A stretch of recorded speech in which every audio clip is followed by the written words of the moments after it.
Hey everyone, a while back I made these two animations and they're both made using pretty much the same techniques, so I'll be showing you how I made both of these today. Let's get started. So here I am in Blender 2.83, and the only major difference about my default setup is that I have my camera parented to this empty, so when I move this around the camera follows. So basically what I'm going to do is I'm just going to make sure the camera is pointing straight forward along the y-axis like this. Alright, so first thing I'm going to do is add in a circle and just make sure in the properties over here you have the vertices set to 6, so we have this hexagon. So next just make sure that's selected and tab into edit mode, rotate that along the x by 90, and then I'm going to scale that up by 5, and then I'm going to extrude along the y by 1 meter. So this is 1 meter wide now. I'm going to select everything, Alt E, and extrude face along normals. I'm just going to pull that out quite a bit. That should be fine. Then we're going to tab back into object mode and press 3 on the numpad so you can see this from the side. You can see that this little dot, the origin point, is on the side, and I want that in the middle. So I'm just going to go up to the top under object, set origin, and origin to center of mass, and that'll snap it to the middle. And then I'm just going to Alt G to reset the location. So now that's just right in the middle. The next thing I'm going to do is make a bunch of copies of this. And the way I'm going to do that is with an array modifier. And we want to control that with an object. So I'm going to add that object in first, which is an empty. I'm just going to use a cube for that. I'm going to select that hexagon, go into the modifiers over here, and add array. Just going to make sure that's set to object and not relative. And then select that empty right here. And I just want to make sure, we know that this is 1 meter wide because that's how thick we made it. So I'm just going to set this, the y to -1. So now if we were to change the count up to 6, we can see that there are no seams or anything like that. And I'm just going to rotate this a little so we can see, rotate it on the y like that. Next, I am going to have that hexagon selected and add a mirror modifier after. And this is why it's important that we have the origin point in the middle and not on the side, because we want to mirror it on the y-axis. And if the origin isn't in the middle, this isn't going to work quite right, because that's what it uses to mirror. So yeah, don't skip that step. And this is pretty much the basis for how the whole thing works. I guess next I'm going to animate this empty. So I'm going to reset that with Alt-R. I'm just going to pull up our timeline right here, and make sure you're on frame 0. Set a keyframe on the Y rotation right here. Go to the end of our timeline, the last frame, and I'm going to set this to 60. So the reason I rotated it by 60 degrees is because every 60 degrees, all of these hexagons in the array match up perfectly and leave no seams or anything like that. You can see seams right here, but when it renders, you're not really going to be able to see any of those. And the way I get this number is, you know there are 6 sides in a hexagon. You just take 360 and divide it by that many sides. So we can see when we play it now, it should loop once it gets to the end. And we still have this set using Bezier and not linear. And I kind of like it. It's more like spins faster in the middle and it pauses on the seamlessness a little longer. And I kind of like that appearance. Usually I set it to linear though in my other tutorials. Right now all of this is going on in the same collection. And that's helpful because I'm going to instance that collection. Right click and instance the scene right here. So now we have this one instance, and this works better than just making the array go further or just duplicating it, because when we change this one changes also, and it actually saves us a little memory. So I'm just going to move that along the Y, and we're actually going to overlap that last section, because if we play it, we can see that that one kind of becomes double wide, and I don't want that. So we are going to have some overlapping geometry here, and I know that's not really a good thing to do, but this is really low poly, so it's not really going to change our scene very much. And one thing I like to do also is add another collection to store all these instances in, just to be tidy. So I'm going to add that over here. And now I'm just going to move one of these to the beginning also, and I'm just going to start duplicating these until it's pretty long. So now we have a bunch of these instances, and if we play it, we can see that they're all just kind of going at the same speed and all that, because it's just one thing repeated over and over again. And if we did this right, each section should be 10 meters apart, so we know how much we can move our camera to have it loop now. So I'm just going to turn on wireframe and press 3 to look to the side, and just go back to frame 0. Press N to open up the side panel. I'm just going to select our camera. In my case, it's the empty that the camera is parented to. I'm just going to set a keyframe on the Y location right here and make sure that's 0, and then go to the very end, and I'm just going to move this 60 and insert another keyframe, and just select both of these keyframes down here, press T, and make sure those are set to linear. This should loop correctly now. And so right now you can't see very far, and so we just need to select our camera and go into the camera properties, or object data properties over here, and make sure that clip end is set to something higher. I'm just going to set this to 500 for now. And now you can see that you can actually see the very end change. You see it jump right there a little. And the way we're going to sneak around that is, well, first of all, I am going to change the focal length. Just going to turn that down to 20, so it seems further away. It's more of like a fisheye lens.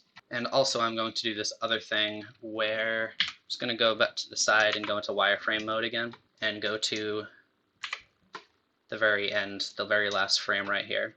Make sure to turn on the gizmos and all that too, so we can see what we're doing. And I'm going to add a plane, and I'm going to rotate that on the X by 90 degrees, and I'm just going to scale that up until it's bigger than our hexagon, so it's like going all the way through like that. And I'm just going to parent that to our camera, and I think that is in the instance collection, so I'm just going to move that to our camera and lights, and then I'm going to parent that to the camera. So now when the camera moves, that should move also. And I'm just going to drag that, make sure you're on the last frame right here. I'm just going to drag that to almost the end, but not quite. And I chose the last frame because I know this is how far I can move it before it actually starts leaving our scene. Another thing I'm going to do is I'm going to take that light that I just had in my scene anyway from the beginning. I'm just going to parent that to the camera also. I'm going to select that and clear the location with Alt-G, and then move that to like right in front of that plane right there. Just going to look through our camera and turn the gizmos and all that off and go into render view. So now this is pretty dark right here. I'm just going to turn this up quite a bit. I'm actually going to change this to, I think, 100,000, which is pretty bright. And you can set this to whatever color you like too. So I'm just going to choose like kind of a reddish purple color right there. I'm just going to turn the saturation down very slightly. I'm also going to go into render properties, scroll all the way down to color management, and change the look to very high contrast. I'm going to select that light again and go into the object data properties here, and I'm just going to hover over this and press Control-C, and that'll copy the color. And then I am going to select that plane right here and go into the material properties right here and add a new one. I'm going to change this from principled BSDF to Emission. And I'm just going to paste that color in over here. So now that should be the same color. Just going to turn the strength up until it kind of matches the intensity over here. If you turn it up really high, you will start to not actually be able to see it because of the bloom in Eevee. There you go. And this looks kind of washed out, so I like to add a second light. So I'm just going to go back into the viewport shading, the solid mode, and turn the gizmos and stuff back on. Press 3 and go into wireframe. And I'm just going to go to the first keyframe. I'm going to copy this light that we have, and I'm going to clear the location. Just move that to like the beginning right here. And now I'm just going to look back through the camera and go back into render view right here. And so this is definitely too bright now. So what I'm going to do is I'm just going to turn this down to 5,000. I'm just going to change the color very slightly to maybe something a little more blue. So yeah, you can totally play around with these colors and the power too. So I just turned it down to 0, and I'm just turning it up slowly until I get to a point where I like. And I think that's just going to be around 1,000. That looks pretty good. And honestly, this is pretty much all I did to get the scene that I posted. It's a pretty simple one, and it's mostly revolving around using that array modifier. So here we are in another default scene. And for this one, instead of using a hexagon, I'm going to add that circle back in, and I'm going to turn that down to 3. So this one is just a triangle. Once again, I'm going to tab into edit mode and rotate that on the X by 90. I'm going to scale that up by 5, and I'm basically going to do the same thing. I'm going to pull that along the Y for 1 meter, like that, and then I'm going to select everything, Alt-E, extrude along normals. I'm just going to pull that out quite a bit like that. Tab back into object mode, and this one I don't want to overlap the way the last one was, so I'm going to leave the origin point right here. I'm just going to add in our empty to control the array, and then I'm going to select our triangle, go into modifiers, and add the array modifier, and make sure this is set to object offset, and choose that empty. And then I'm going to move this 1 meter. So this should be seamless right now. And I'm going to add quite a few. So right now, as we can see, this is just one of these squares. So this should be 10 meters right here. So keep that in mind that this count is going to be the same, so you know how far to move your camera to make it loop perfectly. So I'm just going to set this to 50. So for this one, basically what I want to do is rotate this empty along the Y, and I want the last triangle to meet up if we were to copy this over and over again. So the way I do that is you find out how many triangles you have in your array, and you take the Y location of this empty and you divide 360 by how many you have in the array. So I have 50 in here. I'm just going to divide that by 50, and this is what it looks like now. It's just spinning all the way around. Like before, I instance this collection like that and move this. We know we have to move it 50 on the Y. This should meet up seamlessly right there. So for instance, say you have 60 here. This isn't going to line up perfectly anymore, especially because it needs to be moved out further like that. This needs to be set to 60.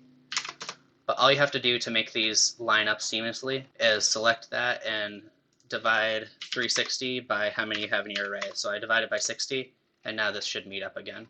So when we look through our camera, you can see the edge right here, and I don't like that, so I'm just going to move one of the instances. I'm just going to duplicate that and move one of the instances to the back right here. And then I'm going to duplicate this a few times so we have a few instances just to make the tunnel look a little longer. And I'm just going to make a new collection to store all these in with C. Then I'm going to select all of those and drag them in there. I'm going to name it instance. And that way, if we only want to see the original one that we're editing, we can just turn all the instances off. So I'm just going to select the camera and reset that so it's looking along the y-axis. Press N to go in the side panel right here. Look at our timeline, go back to frame 0, and I'm just going to set a keyframe on the Y location right here. And move to the end, and I'm going to set that to 60 because I believe that's how long this thing is right here. Yeah, you can, if you click on it, you can see right here under dimensions 60 meters long. So select our camera again, make sure you have the keyframe set on the last one too, and I'm just going to select both of those and make sure they're set to linear interpolation. And so now if we turn our instances on and look through our camera, we can see this is kind of spiraling, but in the one that I did originally, the camera follows. So what I want to do is rotate the camera while it's going through it. Go back to frame 0, and we're rotating along the y-axis. So set a single keyframe there and go to the last one. And are we moving? I think we're moving positive. So I'm going to set this to 360 and make sure these are also linear interpolation. And now we can see, you know, this curve right here never moves. See, I leave my mouse on it and it's constantly intersecting right there. Once again, we can select our camera. I'm going to set this to 1000 just so I know nothing's getting cut off. And next, I am going to go into render view mode, and right now you can see it's completely dark, and this is because there are no lights in here. So what I'm going to do is press 3 to look on the side, and I'm going to turn off all of these instances right now because I only want to see our original one. And I'm going to make sure that this light is actually in the collection that we're instancing. So now every instance should have its own light also. So I'm going to turn that off again and just reset the location of the light with Alt-G. And basically what I want to do is make it so that the light is moving towards you like that. So with our light at 0 on the Y, I'm just going to go to frame 0 and insert a keyframe. And then on the last frame over here, I'm just going to make that a multiple of 60 because that's how long our instance is, and that will ensure that our loop is seamless. So I'm going to select our light, and I'm just going to make this 180, which is 60 times 3, and insert a keyframe there. And then select both of these and make sure those are linear. So now, if you turn the instances back on and look through your camera and go to render view, I'm just going to turn all these off, you can see now, oh, you know what? This last one looks wrong because this is supposed to be negative. There you go, and then replace the single keyframe. So now this should make it look like lights are coming towards you like that. And as you can see, you can notice the end clipping a little. So I'm just going to change this once again to something like 20. And if you want the tunnel to be longer, just add more instances. Next, I'm going to talk about how I did the shading. So I'm going to go into the shading mode right here and make sure that you're in render view like that. Just going to turn off our instances so we only see the original one, and add a new material. And this one I'm going to add an emission shader and a mix shader. We're just going to mix these two together. And I want to tell it where to mix with a wave texture. I'm going to plug the factor into the factor over here and press Control T on this. That'll give us the texture coordinate and mapping as long as you have the Node Wrangler add-on. I'm just going to set this to object. Oops. And I think this needs to be on the Y right here. You can add a math node set to greater than, and this will give us hard lines. But as we can see, it's like really, really small. So we need to change our scale. And I'm going to change it very, very finely with another math node set to divide. And I'm just going to place 1000 right here. As you can see, the only thing this divide node is doing is giving us like more fine control. So if you want these to line up so that they're alternating black and white, you just need to do 0.5 on the Y right here. And then if you hold shift while you're changing this, it'll move a little more slowly. You just want to make sure the bars are lining up both here and on this instance right here at the end. So I'm just going to turn that up until it's a little smaller, and we can see right here it's getting a little closer. So that's pretty close. And we can see at the end it's getting pretty close too. So I'm just going to put it right there. And then if we affect our threshold, we know that these are like right in the middle right there. But say for instance you don't want these to be alternating or as close, what you can do is add another divide in here and just divide it by, so right now this is what it should look like by default if you divide it by 1. If you divide it by 2, they'll be twice as far away like that, or by 4. And then you can just change the line thickness with this greater than node. And if you want more control with the greater than, you can, once again, add another divide. What I like to do is just set the second value to 1000, and then you have a little more fine-tuned control in here, like that.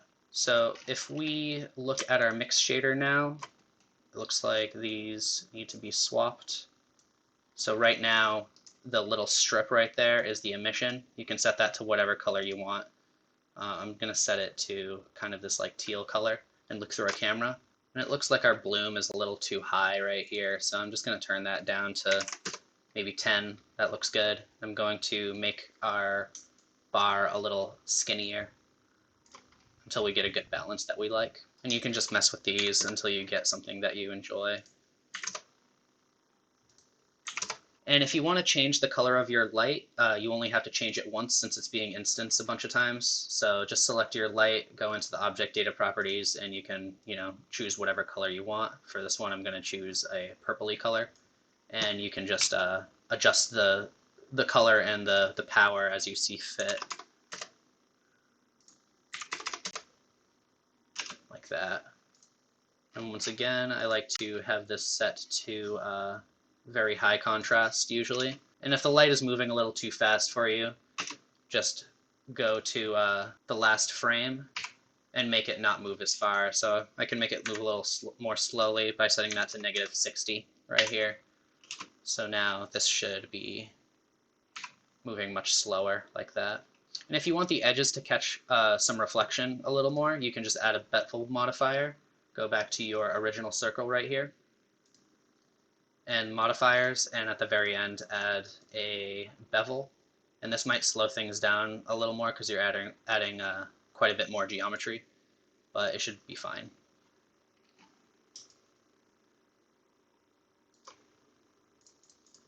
And just add a few segments if you want it to be more smooth. For both of these, I didn't really add too much texture because I like the clean look, but you can totally change the color of this if you want it more dark or light It looks a little more velvety if you make it dark. You can play with the roughness to make it a little more shiny like that. And both kind of provide a pretty cool look. Yeah, and that's pretty much it. You can do a lot with the array modifier, so definitely experiment with it. If you like this video, the next few tutorials I'm making will be about motion graphics type stuff also, so subscribe if you don't want to miss those. I'm always making these loops, and you can see more over on my Instagram. Links for everything are in the description. Thanks for watching. See ya.